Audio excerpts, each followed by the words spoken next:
So this podcast is having to do with how a journal entry can ruin a lot of people's days. And it goes with a section on the expenditures during the useful life of an asset, where we make the decision, do we capitalize this expenditure, or do we just expense it because it keeps things running the way they are now?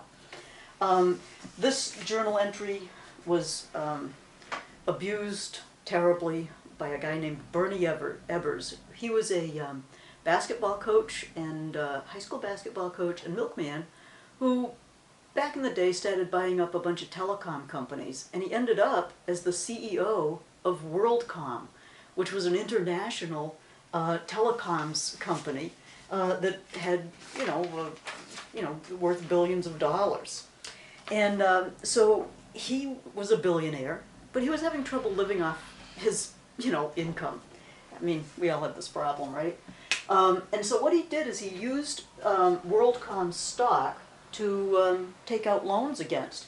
In other words, most of us would have a house or a, condominium, and we would borrow money against it. Okay, so the bank would loan us money, and this would be the collateral. So if we didn't pay back the loan, they come and they take away our house.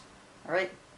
So what Bernie did was he used WorldCom stock as collateral for his loan. So he had WorldCom stock, and they lent him money, and that meant if the bank, if he didn't pay back the loan, the bank knew they could go and they could take his WorldCom stock.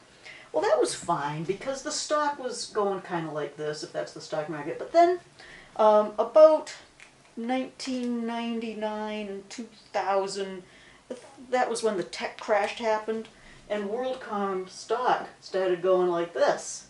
It started falling. And so that means that's like if you had your house as collateral, that all of a sudden there was a lot less house for collateral, and the bank was starting to get upset. And they said, Bernie, we want our money.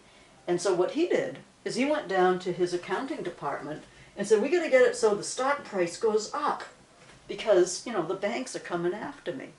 So he went to his accounting department, and they just made a couple of adjustments. And so ordinarily, let's just say they had income of 10, and their one expense was a $4 line cost expense. And line cost expense is when they rent space from other telecommunications companies to, carry some of their customers. And so 10 minus 4, that would give them, sort of a net income of 6. Okay? And so he said, these line cost expense, they're kind of like an asset. Why don't we just capitalize it?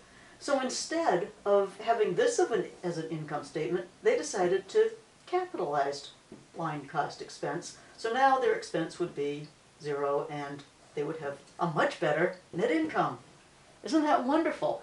And so what they did is they went, this is what's supposed to happen, line cost expense and cash for 4. But what they did, quite plain here, is they went line cost asset, and they booked it as an asset and cash. Okay, see? Okay, so they went cash. All right, and so they went line cost asset 4 and cash 4, which meant that on their income statement, there was no expense because now it was on their balance sheet as an asset. Isn't that nice? Well, it did make their stock price start to go up again, and the bankers backed off a little bit. So at this point, their rival at that point was AT&T. And so AT&T looks at these results here and goes, geez, what's the matter with us? They're getting, they have a really great net income and their expenses are so low. They didn't understand how WorldCom could be so much more efficient. As a result, under pressure, AT&T cut 20,000 jobs.